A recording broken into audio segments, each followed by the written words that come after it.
Hey everybody, this is Dustin and Dave, your RV specialist. And today Dave wanted to share with you a message that a customer sent us online. Go ahead and tell us what it says, Dave.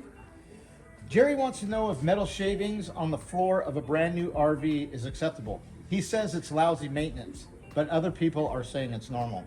Or lousy construction, kind of the same thing. You wouldn't leave metal shavings on the floor of an RV you guys renovated, would you? Heck no. And that's the message? That's crazy. So what do you say, Terry?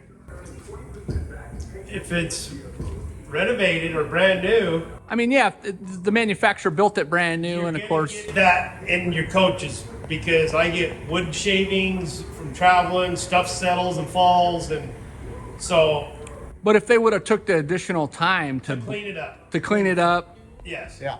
to blow it out, you know, do like we do with the shop vac and blowers, and suck it out and blow it out. But say on my unit, I'll clean it out. And yours is a brand new unit. Brand new 2022. I'll travel.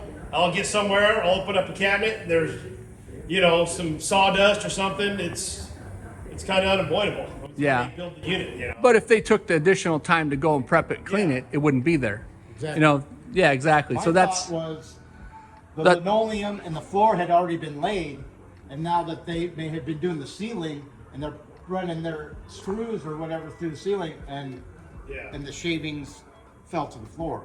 yeah. Well, that's like, look at this one. We're doing the front cap on this one. And I was just talking about that on this video where during production, they didn't even cut the wall correctly.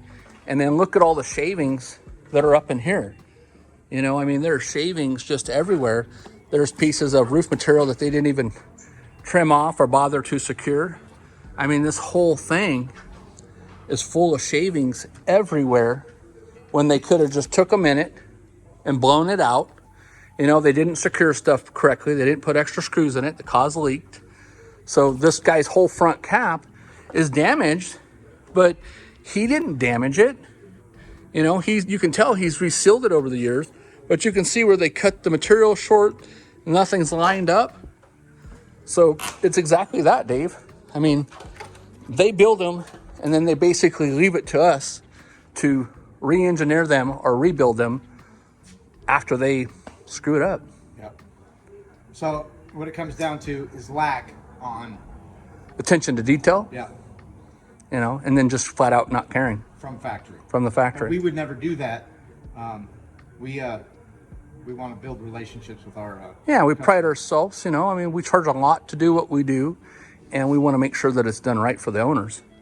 So anyways, thanks so much for watching. You guys have a great day.